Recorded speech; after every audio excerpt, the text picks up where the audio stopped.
प्रधानमंत्री ने जैन आचार्य विद्यानंद जी महाराज के शताब्दी समारोह का किया उद्घाटन। देश और समाज के नवनिर्माण के लिए सामूहिक प्रयास पर दिया बल।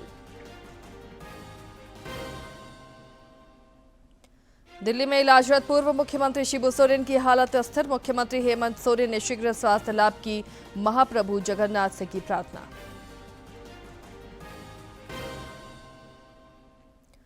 लोहरदगा और लातेहार के सीमावर्ती क्षेत्रों के जंगल में सुरक्षा बलों की नक्सलियों से मुठभेड़। कारतूस, मोबाइल, नगद रुपए, नक्सली पर्चा और दैनिक उपयोग की चीजें बरामद। और रांची, लोहरदगा और कोडरमा समेत राज्य के 13 जिलों में आज तेज बारिश का अलर्ट। 1 जुलाई तक राज्य में अच्छी बारिश की संभावना।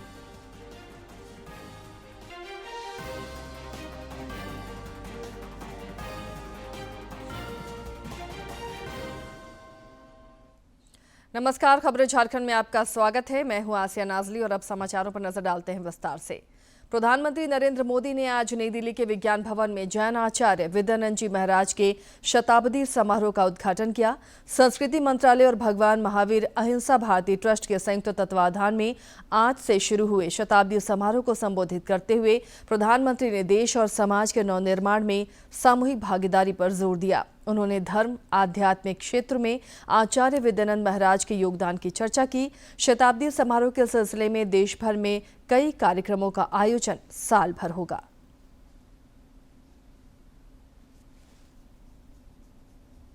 मैं विशेष रूप से आचार्य श्री प्रज्ञा सागर जी का अभिनंदन करता हूं, उन्हें प्रणाम करता हूं।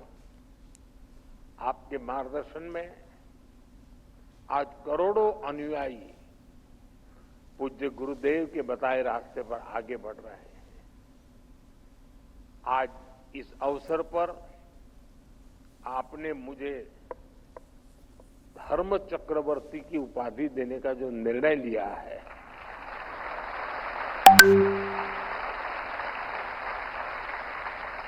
मैं खुद को इसके योग्य नहीं समझता,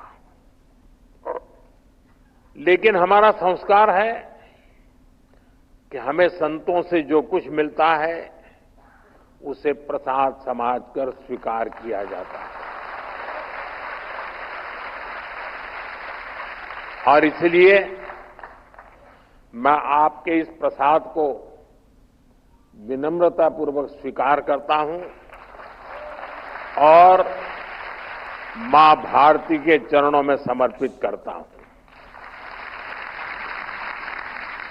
साथियों, जिस दिव्य आत्मा की वाणी को, उनके वचनों को हम जीवन भर गुरु वाक्य मानकर उनसे सीखते हैं, जिनसे हमारे हृदय भावात्मक रूप से जुड़ रहे हैं, उनके बारे में कुछ भी बोलना हमें भावुक कर देता है। मैं अभी भी सोच रहा हूं कि श्री विद्यानंद जी मुनिराज के बारे में बोलने की जगह काश हमें आज भी उन्हें सुनने का सौभाग्य मिलता।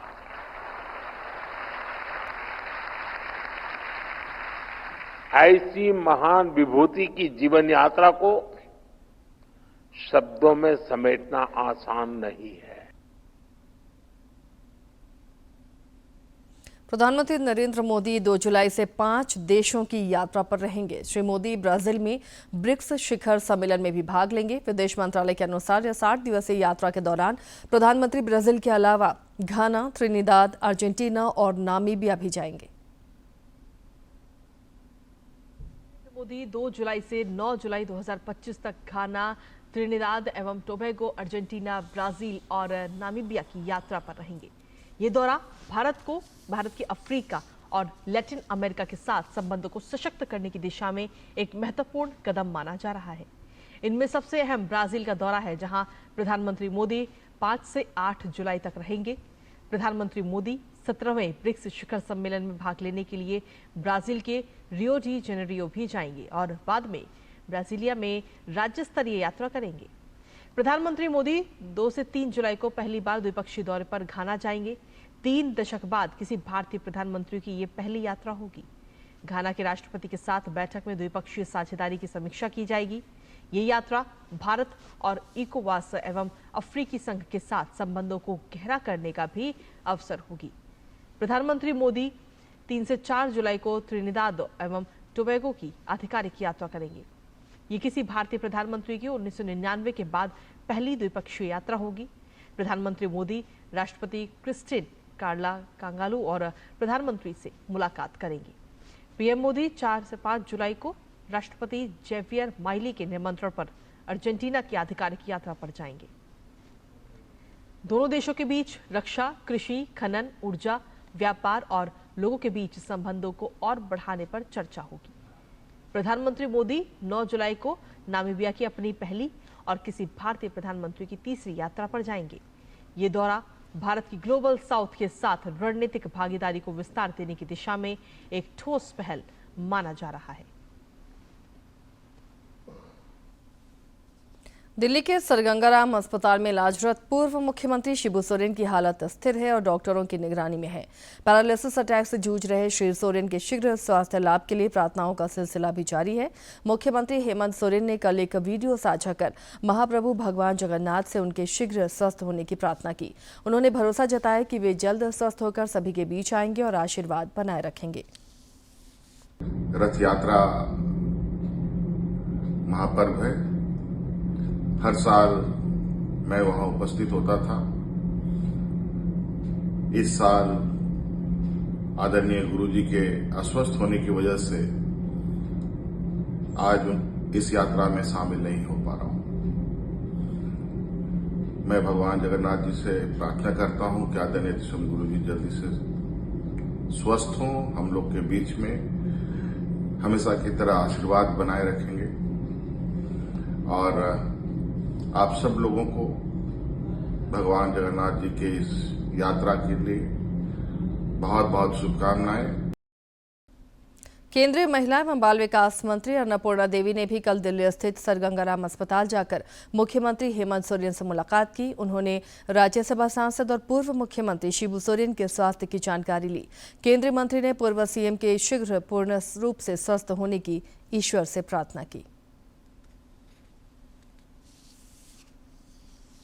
इधर कांग्रेस के प्रदेश प्रभारी के राजू और प्रदेश अध्यक्ष केशव महतो कमलेश पूर्व मुख्यमंत्री शिबू सोरेन के स्वास्थ्य की जानकारी लेने के लिए आज देवघर से दिल्ली प्रस्थान करेंगे।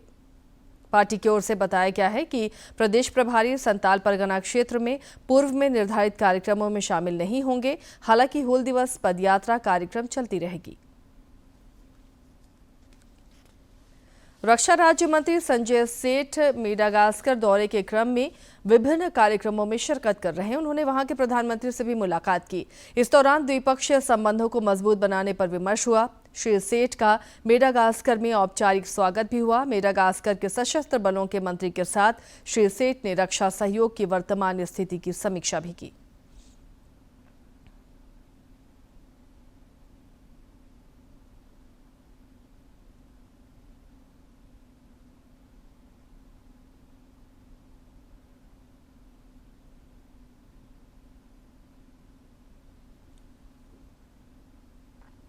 राज्य में नक्सलियों के खिलाफ सुरक्षा बलों का अभियान लगातार जारी है। लोहरदगा और लातेहार के सीमावर्ती जंगली क्षेत्रों में सर्च अभियान के दौरान नक्सलियों से सुरक्षा बलों की मुठभेड़ भी हुई। सुरक्षा बलों के पराक्रम के आगे नक्सली नहीं टिक सके और वे घने जंगलों की ओर भाग गए।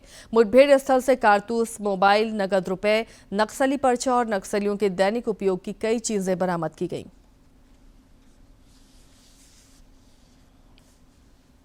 राज्य में अपराधियों के खिलाफ पुलिस की ताबड़तोड़ कार्रवाई जारी है और इसमें आशातीत सफलता भी मिल रही है। जिले के सदर थाना क्षेत्र में पुलिस ने एक बाइक चोर गिरोह का पर्दाफाश किया। वाहन चेकिंग अभियान के दौरान पुलिस ने 2 अपराधियों को गिरफ्तार कर उनकी निशानदेही पर 4 गाड़ियां बरामद की। गिरिडीह के बगोदर थाना क्षेत्र अंतर्गत राष्ट्रीय राजमार्ग पर आज रफ्तार का कहर देखने को मिला। गोपालडी के पास तेज रफ्तार में जा रही एम्बुलेंस ने सवारी भरे ऑटो में जोरदार टक्कर मार दी। इस हादसे में 2 लोगों की मौत हो गई जबकि 3 अन्य लोग घायल हो गए। गंभीर रूप से जख्मी लोगों को इलाज के लिए धनबाद भेजा गया है। इधर घटना से आक्रोशित लोगों ने सड़क जाम भी किया। मुआवजे की घोषणा के बाद सड़क जाम हटा लिया गया।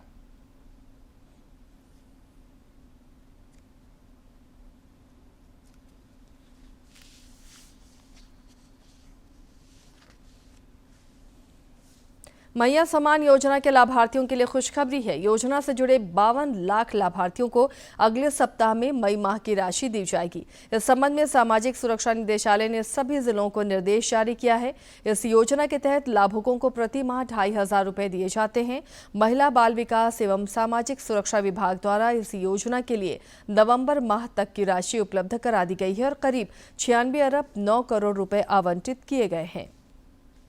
झारखंड उच्च न्यायालय ने जेपीएससी को सिविल जज जूनियर डिवीजन के पीटी के रिजल्ट को दोबारा जारी करने का निर्देश दिया है। मुख्य न्यायाधीश न्यायमूर्ति एमएस रामचंद्र राव और न्यायमूर्ति राजेश शंकर की अदालत ने कुछ प्रार्थियों द्वारा दायर याचिका पर सुनवाई करते हुए ये आदेश दिया।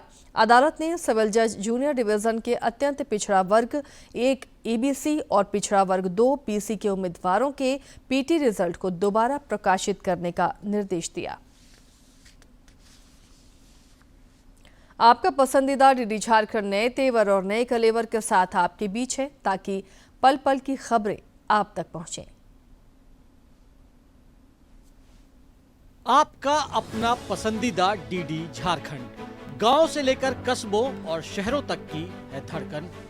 सटीक, विश्वसनीय और तेज खबरों का भी है आईना। राजनीति के मंच से सत्ता के गलियारों तक, खेत से खलिहान और मनोरंजन से इंफोटेनमेंट तक, खेल के मैदान से रंगमंच की खबरों तक, सब कुछ देखिए हमारे प्रादेशिक समाचार में हर रोज दोपहर 12:30, शाम 6:30 और 7:30 बजे, सिर्फ और सिर्फ डीडी झारखंड पर। देश में आपातकाल के काले अध्याय के 50 वर्ष पूरे हो चुके हैं। इस कालखंड में अभिव्यक्ति की आजादी पर कड़ा पहरा रहा। यहां तक कि प्रसिद्ध पार्श्व गायक किशोर कुमार को भी आपातकाल की वजह से परेशानी उठानी पड़ी। तेरे सपनों की रानी कब आएगी तू, आई रुत मस्तानी कब। ये वो आवाज है जिसका हर हिंदुस्तानी दीवाना था। ये आवाज हर भारतीय के दिल में बसती थी। लेकिन किशोर कुमार की इस खूबसूरत आवाज को भी इमरजेंसी के दौरान बंद करवा दिया गया था। आपातकाल में सरकार ने 6 महीने के लिए ऑल इंडिया रेडियो पर किशोर कुमार के गानों पर बैन लगा दिया था। और जानते हैं इसकी वजह क्या थी? दरअसल किशोर कुमार ने इंदिरा गांधी के बेटे संजय गांधी के कहने पर एक प्रोग्राम में परफॉर्म करने से मना कर दिया था। दरअसल इमरजेंसी से पहले ही इंदिरा गांधी ने बॉलीवुड पर शिकंजा कसना शुरू कर दिया था। इमरजेंसी लगने से 4 महीने पहले यानी फरवरी 1975 में एक फिल्म रिलीज हुई जिसका नाम था आंधी। इस फिल्म को गुलजार ने बनाया था। इंदिरा गांधी को कुछ लोगों ने बताया कि यह फिल्म उनके जीवन पर बनी है। इमरजेंसी लगने के बाद इस फिल्म पर भी प्रतिबंध लगा दिया गया था।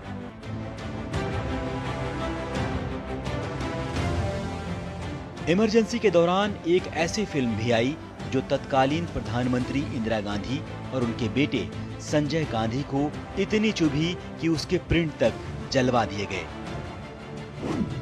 फिल्म का नाम था किस्सा कुर्सी का, जो एक पॉलिटिकल सटायर थी। इस फिल्म में गरीबी हटाओ के नारे और नसबंदी योजना जैसे अभियानों का भी जिक्र किया गया था। इमरजेंसी का प्रकोप all time super duper hit film Sholay ने भी झेला था। ये बहुत कम लोग जानते हैं कि इंदिरा गांधी की सरकार ने शोले की कहानी में एक बहुत बड़ा परिवर्तन करवाया था। आपने इस फिल्म में क्लाइमेक्स में देखा होगा कि डाकू गब्बर सिंह और ठाकुर बलदेव सिंह की आखिरी में लड़ाई होती है और ठाकुर गब्बर सिंह को घायल करके उसे पुलिस के हवाले कर देते हैं।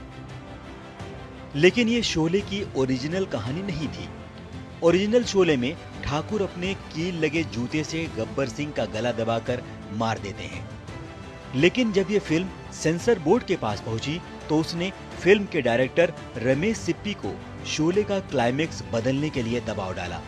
दरअसल सरकार नहीं चाहती थी कि फिल्म के माध्यम से ये संदेश जाए कि एक आम आदमी कानून को अपने हाथ में ले सकता है, क्योंकि वो इमरजेंसी का दौर था और आम जनता इंदिरा सरकार से नाराज थी। आखिरकार डायरेक्टर रमेश सिप्पी को झुकना पड़ा और इस शोले के क्लाइमेक्स को उन्होंने दोबारा कर्नाटक जाकर शूट किया, जिसमें पूरे 26 दिन लगे थे। देश में मौजूदा समय में विकास और जन कल्याण के कार्यों को प्रधानमंत्री नरेंद्र मोदी के नेतृत्व में नया आयाम मिलता दिख रहा है। केंद्र सरकार के बीते 11 वर्ष सेवा और सुशासन और गरीब कल्याण के रहे हैं। राष्ट्रीय युवा चेतना मंच के राष्ट्रीय समन्वयक रोहित कुमार सिंह ने दूरदर्शन से खास बातचीत में कहा कि प्रधानमंत्री नरेंद्र मोदी का अब तक का कार्यकाल उपलब्धियों भरा रहा है।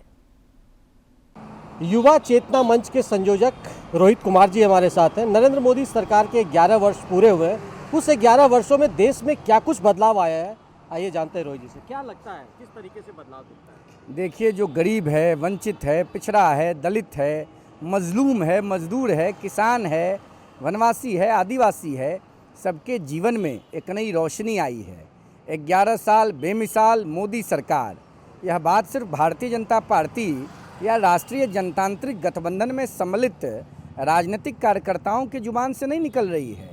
देश में रहने वाले आम नागरिक के जुबान से कश्मीर से कन्याकुमारी तक एक ही बयान है, एक ही बात है, मोदी जी ने भारत के शान को बढ़ा दिया है।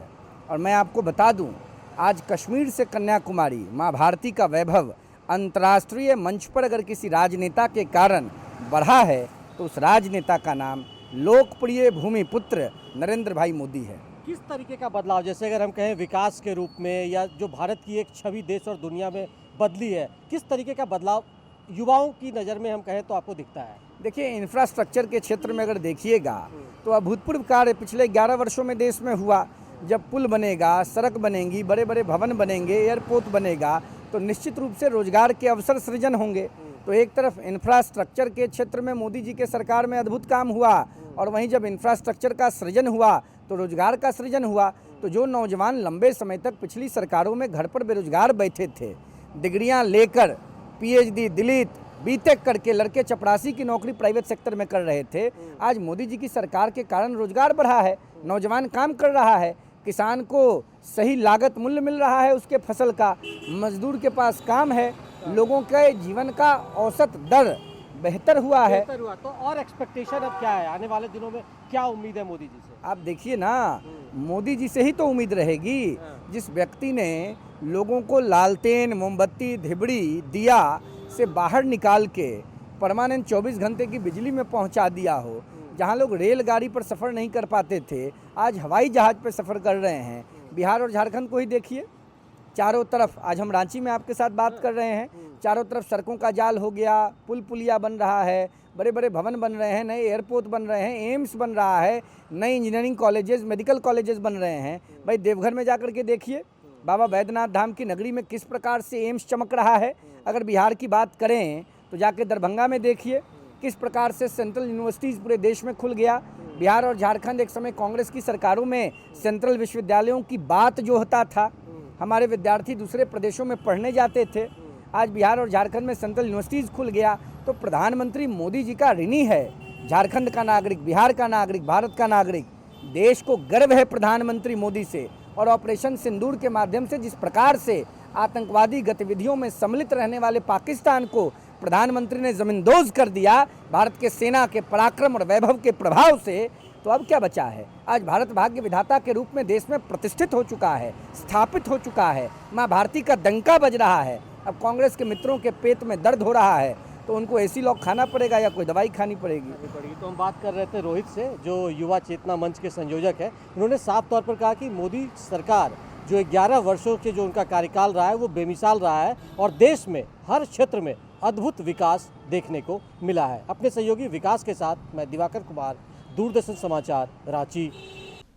ओडिशा के पुरी में भगवान जगन्नाथ की रथ यात्रा आगे बढ़ रही है। आस्था के महासागर के बीच धीरे धीरे उनका रथ मौसी बाड़ी की ओर प्रस्थान कर रहा है।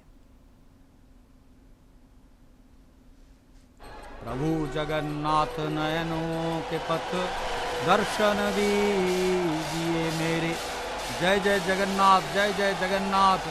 महाप्रभु बलभद्र जी का तालध्वज रथ अब अग्रसर होता हुआ ये प्रगति का संकेत आप देख रहे हैं। जय जय जगन्नाथ नारों से कंपित होता हुआ भक्त कहता है, देख रहे हो रथ पर्वतवत सहज चले नहीं तिल भर।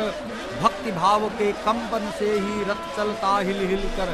यहाँ भक्ति भाव से ही रथ चल सकता है, क्योंकि भगवान को खींचने वाले शक्ति है ही नहीं।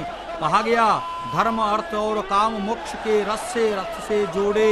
गति के सूचक लगे सुरथ में सुभग चार ही घोड़े। ये गति के सूचक है, प्रगति के सूचक है। असंख्य भक्त निश्चित रूप से भगवान बलभद्र जी जो अग्रज है आज पहली बार निकल रहे हैं। देख रहे हैं आप महाप्रभु श्री जगन्नाथ। कहा गया रत्न सिंहासन में बैठकर रात से प्रातः तक आनंद बांटता रहता है वह काला ठाकुर।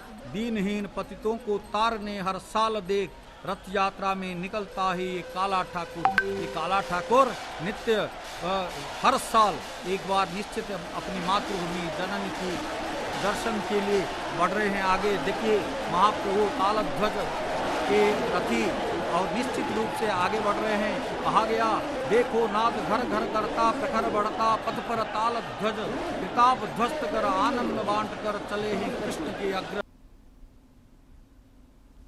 इधर रांची के ऐतिहासिक रथ यात्रा मेले में लगातार श्रद्धालु पहुंच रहे हैं। मेला में विभिन्न तरह के झूले और मनोरंजन की चीजें आने वाले लोगों के लिए आकर्षण का केंद्र है। मौसी बाड़ी में भक्तगण भगवान जगन्नाथ के दर्शन और पूजन में लगे हैं। मेला परिसर में रौनक देखते ही बन रही है। घूरती रथ यात्रा के साथ भगवान जगन्नाथ के 9 दिनों के बाद मुख्य मंदिर में वापसी होगी।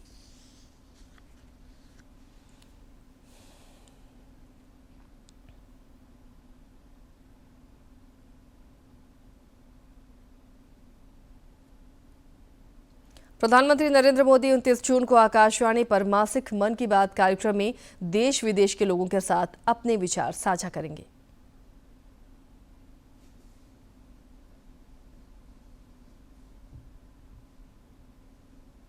मन की बात है जन जन की, संघर्षों के कुछ किस्से, कहानी कुछ सफलताओं की, अनकही विरासत की, उम्मीदें नए भारत की। महीने के आखिरी रविवार का रहता है इंतजार।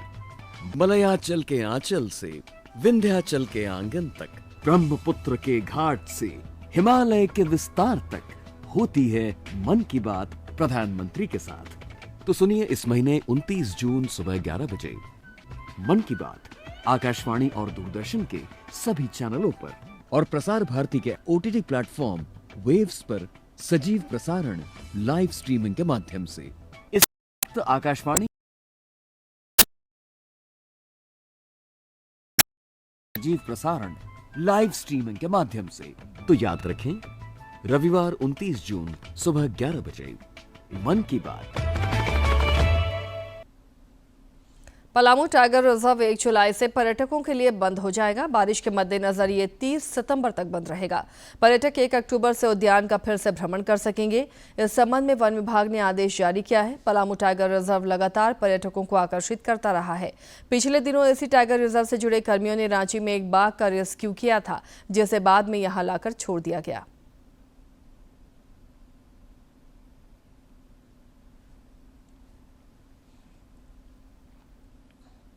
और अब कुछ खबरें देखते हैं राज्य के विभिन्न जिलों से फटाफट अंदाज में।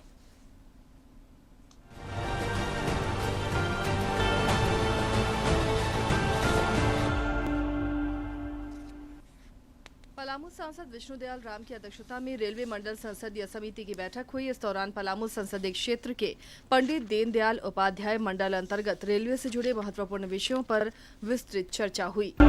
चतरा उपायुक्त ने पत्थलगड्डा प्रखंड भ्रमण के क्रम में विकास योजनाओं के क्रियान्वयन और सेवाओं की जानकारी ली। उपायुक्त ने कस्तूरबा गांधी बालिका विद्यालय का भी निरीक्षण किया। गढ़वा के डंडई थाना क्षेत्र अंतर्गत जरही गांव में पुलिस द्वारा अवैध देशी शराब के विरुद्ध अभियान चलाया गया। इस दौरान अवैध शराब भट्टी और जावा महुआ को नष्ट किया गया। पाकुड़ में 100 दिवसीय टीबी मुक्त अभियान के तहत CHC अमरापाड़ा स्थित लैब में CY टीबी टेस्ट का शुभारंभ किया गया। इस दौरान स्वास्थ्य विभाग के कई अधिकारी मौजूद रहे। प्रधान जिला एवं सत्र न्यायाधीश अखिल कुमार ने साहिबगंज मंडल कारा का निरीक्षण कर कैदियों से संवाद कर उनकी समस्याएं सुनी। उन्होंने स्वास्थ्य, भोजन, स्वच्छता, पेयजल और कानूनी सहायता की स्थिति की समीक्षा की और जेल मैनुअल के पालन का निर्देश दिया। साहिबगंज उपायुक्त ने जिले की उभरती खिलाड़ी पीहू कुमारी को हरिद्वार में आयोजित राष्ट्रीय अंडर 18 बालिका कबड्डी प्रतियोगिता के लिए झारखंड टीम में चयन पर ढेरों शुभकामनाएं दी हैं।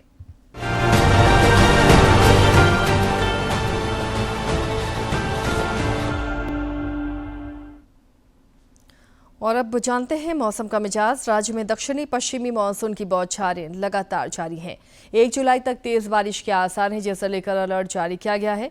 रांची, लोहरदगा और कोडरमा समेत राज्य के 13 जिलों में आज भारी बारिश की संभावना है। इधर पूरे सूबे में हो रही लगातार बारिश से कई नदियों का जलस्तर अचानक से बढ़ गया है। बढ़े जलस्तर के कारण नदियों का पानी पुल के ऊपर से गुजर रहा है। रांची स्थित बेड़ो के बरही नदी का जलस्तर अचानक बढ़ जाने से कल एक बाइक सवार युवक पुल पर फंस गया। हालांकि कड़ी मशक्कत के बाद ग्रामीणों ने उसे निकाल तो लिया, लेकिन पानी के तेज बहाव में उसकी बाइक बह गई। हरिद्वार में आज से प्रथम राष्ट्रीय अंडर 18 कबड्डी प्रतियोगिता शुरू हो रही है। प्रतियोगिता में हिस्सा लेने के लिए झारखंड की 32 सदस्यीय बालक बालिका टीम कल हरिद्वार पहुंच गई। खेल प्रेमियों को टीम से बेहतर प्रदर्शन की उम्मीद है। भारतीय ग्रैंड मास्टर आर प्रगानंदा ने उज्बेकिस्तान मास्टर्स चेस प्रतियोगिता का खिताब जीत लिया है। इसके साथ ही वे विश्व रैंकिंग में 3 छलांग लगाकर चौथे स्थान पर पहुंच गए हैं। आर प्रज्ञानंद ने उज्बेकिस्तान मास्टर्स का खिताब जीत लिया है। उन्होंने उज्बेकिस्तान के नोडरबेक को चेस कप मास्टर्स के अंतिम दौर में काले मोहरों से हराकर ये उपलब्धि हासिल की है। इस जीत के साथ प्रज्ञानंद की लाइव रेटिंग 2778.3 हो गई। इससे भारतीय ग्रैंड मास्टर विश्व नंबर 4 बन गए। 19 वर्षीय खिलाड़ी 3 पायदान की छलांग लगाकर चौथे स्थान पर पहुंच गए हैं। वो अपने हमवतन और विश्व चैंपियन डी गुकेश से आगे हैं, जिनके 2776.6 रेटिंग अंक है।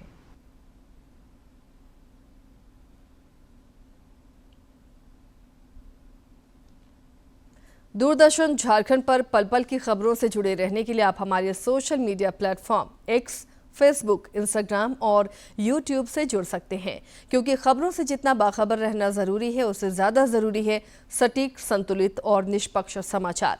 हमारा एक्स हैंडल है @DD news Ranchi, Facebook page है DD न्यूज़ झारखंड और इंस्टाग्राम अकाउंट है DD न्यूज़ झारखंड। आप हमें YouTube channel Jharkhand DD news पर भी देख और सुन सकते हैं। इसके साथ ही इस बुलेटिन में फिलहाल इतना ही, लेकिन चलते चलते एक बार फिर से नजर डालेंगे सुर्खियों पर।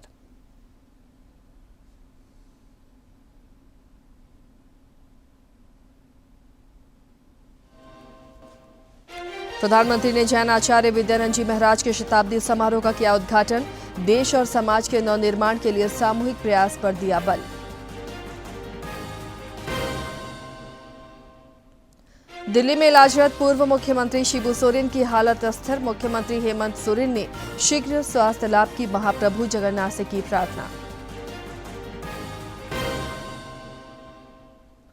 लोहरदगा और लातेहार के सीमावर्ती क्षेत्रों के जंगल में सुरक्षा बलों की नक्सलियों से मुठभेड़। कारतूस, मोबाइल, नगद रुपए, नक्सली पर्च और दैनिक उपयोग की चीजें बरामद। और रांची, लोहरदगा और कोडरमा समेत राज्य के 13 जिलों में आज तेज बारिश का अलर्ट। 1 जुलाई तक राज्य में अच्छी बारिश की संभावना।